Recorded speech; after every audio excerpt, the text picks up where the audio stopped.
नमस्कार दोस्तों, स्वागत है आप सभी का दी सत्याश में। मैं हूं आपके साथ सत्यम, हाजिर हूं एक नए रोचक वीडियो के साथ। पंडित जवाहरलाल नेहरू से जुड़े हुए हमने बहुत सारे वीडियोस बनाए हैं और इन्हीं सीरीज से जुड़ा हुआ हमारा ये आज का वीडियो भी है, जिसमें हम पंडित नेहरू से जुड़ा हुआ एक बेहद दिलचस्प वाक़या आपके सामने लेकर आए हैं। पूरा वीडियो देखिएगा, जिससे बहुत सारी जानकारी आपको मिलेगी।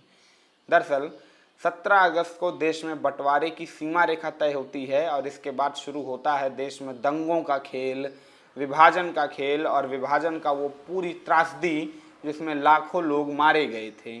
ऐसे में दिल्ली में शरणार्थियों का एक बहुत बड़ा शिविर लगा हुआ था। एक क्या, कई शिविर लगे हुए थे और पाकिस्तान और पूर्वी पाकिस्तान के जो लुटे पिटे हिंदू और सिख शरणार्थी थे वे दिल्ली पहुंचे थे। पाकिस्तान और पूर्वी पाकिस्तान में उनके साथ मुसलमानों ने जो सलूक किया था वो उनके जहन में अभी भी उसकी दर्दनाक यादें थीं और इन्हीं यादों का उपयोग कुछ जो शरारती तत्व वाले संगठन थे वे हिंदुओं की भावना भड़काने में कर रहे थे। ऐसी कोशिश थी कि इन्हीं भावनाओं का प्रयोग करके एक धार्मिक उन्माद फैलाया जाए, जिससे हिंदू मुस्लिम दंगे और भड़कें। ये दोनों तरफ से हो रहा था, हिंदू वाले हिंदू के लिए और मुसलमान मुसलमान के लिए। लेकिन दिल्ली में दंगों को रोकना सबसे बड़ी चुनौती थी, क्योंकि यहाँ पर कई इलाके बटे हुए थे। मतलब दिल्ली में ही, पुरानी दिल्ली चले जाइए आप तो स्थिति ये थी कि पता नहीं कौन सा हिंदू कब छुरा लगा के उड़ा दिया जाए उसकी गर्दन, और अगर आप शरणार्थी शिविरों के इलाकों की तरफ चले आएँ तो पता नहीं किस मुसलमान की कब हत्या कर दी जाए। ऐसी भावनाएं उस समय थीं। ऐसे में 15 अगस्त के बाद जब बापू पहली बार दिल्ली आए, 7 सितंबर की वो तारीख थी, दिल्ली के शाहदरा स्टेशन पर उतरते हैं और इसके बाद मोटर से अपने आवास की तरफ बढ़ते हैं। बापू का आवास दिल्ली की भंगी कॉलोनी में था, लेकिन जैसे ही मोटर में बैठते हैं उन्हें सूचना मिलती है कि उनके भंगी कॉलोनी वाले आवास पर शरणार्थियों ने कब्जा कर लिया है, जो शरणार्थी पाकिस्तान और पूर्वी पाकिस्तान से आए हुए थे।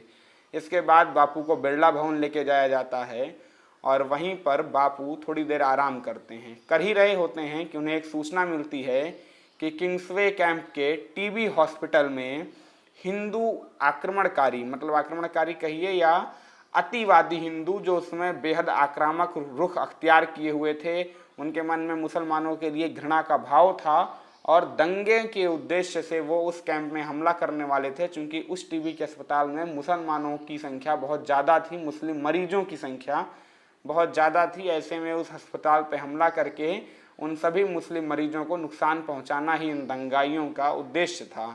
बापू ने सुशीला नैयर, जो उनकी वहाँ पर थी मौजूद, उनकी सहयोगी, उनसे कहा कि आप तुरंत टीबी अस्पताल जाइए और वहाँ पर इन दंगों को रोकिए। जाते समय सचिवालय में जवाहरलाल और पटेल, इन दोनों को सूचना अवश्य दे दीजिएगा कि आप वहाँ पर दंगा रोकने के लिए जा रही हैं। इसके बाद सुशीला अपनी मोटर पर बैठी। मोटर पर बैठ के किंग्सवे कैंप के टीबी अस्पताल की तरफ आगे बढ़ी। सचिवालय पे गाड़ी रुकी। सुशीला अंदर गई तो पटेल तो वहाँ पर मौजूद ही नहीं थे, नेहरू थे। नेहरू ने उनसे अपनी बातें बताईं और फिर नेहरू उन्हें खुद ही अपनी मोटर में बैठा कर डीआईजी के ऑफिस की तरफ बढ़े। वहाँ पर जाके उन्होंने आला पुलिस अधिकारी से सारी बात बताई और उन्होंने कहा कि आप तुरंत एक टुकड़ी पुलिस की किंग्सवे कैंप के टीबी अस्पताल में भेज दीजिए। लेकिन पुलिस ऑफिसर ने कहा कि हमारे पास अब पुलिस की कोई टुकड़ी नहीं है, सारी टुकड़ियां अपना अपना कार्य कर रही हैं, लेकिन स्थिति इतनी ज़्यादा अनियंत्रित हो चुकी है कि इसको नियंत्रण में लेना बेहद मुश्किल है। इसके बाद जवाहरलाल ने सुशीला की पीठ ठोंकते हुए कहा कि कोई बात नहीं, अब सुशीला दंगे को रोकेगी, जाओ और जाके दंगाइयों को शांत करो। इसके बाद सुशीला उसी रास्ते से, जिस रास्ते से वो आई थी, उसी रास्ते से किंग्सवे कैंप के टीबी अस्पताल की तरफ आगे बढ़ी। रास्ते में एक मस्जिद दिखी। मस्जिद में हिंदू दंगाइयों ने आग लगाई हुई थी, हर तरफ धुआं ही धुआं था। सुशीला मस्जिद के अंदर जाने का भी प्रयास कर रही थी ताकि देख लें कि किसी कमरे में कोई बच्चा या कोई व्यक्ति छूटा तो नहीं हुआ है, लेकिन आग की लपटें इतनी भीषण थीं कि उनको कुछ भी नज़र नहीं आ रहा था। इसके बाद वो अस्पताल पहुंचती हैं तो पता चलता है कि कुछ ही देर पहले लेडी माउंटबेटन ने अस्पताल के सभी मरीजों को जामा मस्जिद शिफ्ट कर दिया था, जिससे उनको थोड़ी राहत मिली। इसी बीच उन्होंने देखा कि किंग्सवे कैंप रोड की ही तरफ कुछ दंगाई लूट का सामान लेके जा रहे हैं और एक पुलिस कांस्टेबल, जो काफ़ी हट्टा कट्टा रिष्ट पुष्ट था, उसके हाथ में एक डंडा भी था, लेकिन फिर भी वो वहीं खड़ा हुआ था, कुछ भी नहीं कर रहा था। ऐसे में सुशीला ने उससे कहा कि ये आपके सामने वो आदमी लूट का माल लेके जा रहे हैं और आप कुछ नहीं कर रहे हैं। तो उसने कहा अब कौन क्या कर सकता है, सरकार भी तो कुछ नहीं कर सकती है, तो हम क्या करें। ऐसे में पीछे से एक गाड़ी आकर रुकती है और गाड़ी से निकलते हैं नेहरू। क्योंकि नेहरू ने सुशीला को भेज तो दिया था अकेले, लेकिन उनके दिमाग में कहीं ना कहीं ये बात खटक रही थी कि सुशीला की सुरक्षा का क्या होगा। ऐसे में वो खुद वहाँ पहुँचे और तब सुशीला ने उनकी सारी बात बताई। इसके बाद वो अपनी मोटर से उन लड़कों का पीछा करते हुए आगे बढ़े और एक जगह जाके मोटर से नीचे उतरते हैं। जैसे ही नीचे उतरते हैं वहाँ आसपास सभी दंगाइयों की भीड़ आ जाती है, पूरी भीड़ आ जाती है। और ऐसे में नेहरू के पास सिर्फ एक विकल्प होता है, वो ये कि अपनी बातों से भीड़ को शांत कराएं। नेहरू बोलना शुरू करते हैं कि यहाँ पर हमें तो लगा था कि हम अपने शांतिप्रिय भाइयों को शरण दे रहे हैं, लेकिन हमें क्या पता था कि हम चोरों और डकैतों को शरण दे रहे हैं। आप अपने ही भाइयों का सामान लूट कर क्या कर लेंगे, कितनी घृणा भरेंगे, जितनी घृणा भरेंगे सामने से उतनी ही घृणा आपको भी मिलेगी। ऐसे में एक लड़का जो ज़्यादा उत्तेजित था वो आकर नेहरू के सामने खड़ा हो जाता है और उनसे कहता है कि आप हमें सब्र रखने के लिए कह रहे हैं पंडित जी, हम पर क्या क्या गुजरी है ये आप नहीं जानते हैं। इसके बाद तो पंडित जी का सब्र जवाब दे गया, क्योंकि वो इतनी बार समझा रहे थे, लेकिन फिर भी अगर आप ऐसा बेतुका प्रश्न पूछते हैं तो आदमी के पास गुस्सा तो आता ही है। नेहरू ने उस लड़के का कॉलर पकड़ लिया और उसकी गर्दन झकझोर दी और कहा कि तुम समझ नहीं रहे हो मैं इतनी देर से क्या कह रहा हूँ।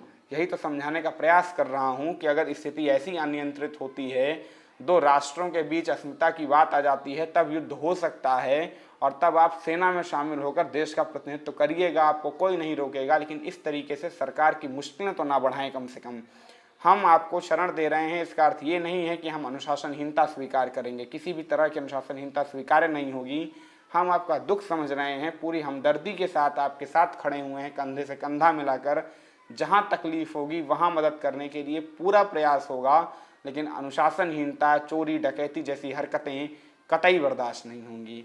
इसके बाद पूरी भीड़ नेहरू जिंदाबाद के नारे लगाने लगती है और पंडित जवाहरलाल नेहरू अपनी मोटर पर बैठकर वापस आ जाते हैं।